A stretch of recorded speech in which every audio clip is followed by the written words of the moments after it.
If you struggle with shyness or social anxiety, check out our free No BS training course with actual useful advice you can do from home.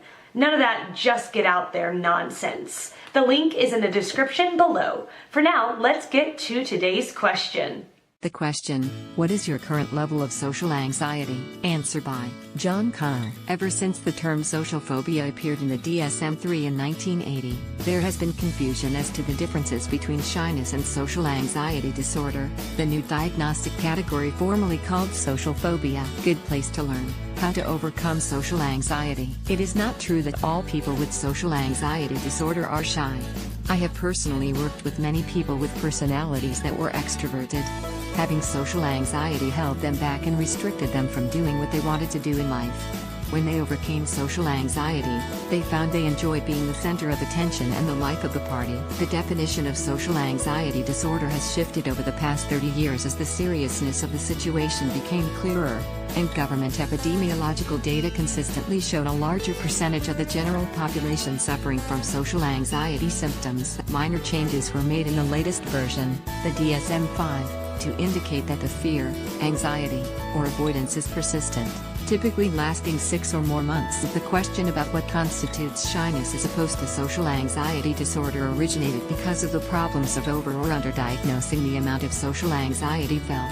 Social anxiety disorder is classified as a significant amount of fear, embarrassment or humiliation in social performance-based situations, to a point at which the affected person often avoids these situations entirely, or endures them with a high level of distress. 2. People with social anxiety disorder endure high levels of anxiety in daily activities, and this high level of anxiety makes them avoid situations in which they would like to participate. A key difference between the two definitions is that social anxiety disorder is not considered a normal facet of personality, or a personality characteristic, whereas shyness is. People with social anxiety experience fear, anxiety, stress, embarrassment, and humiliation on a daily basis.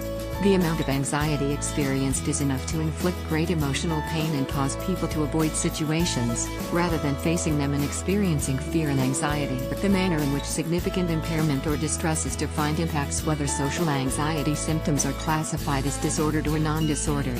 What constitutes significant impairment and distress is subjective, and so the number of people with social anxiety disorder varies from 1.9% to 20.4% of the population, depending on the differing definitions of significant impairment. 4. Answer by Cindy Wright. 0 to none. I speak on elevators to whomever is on the elevator with me.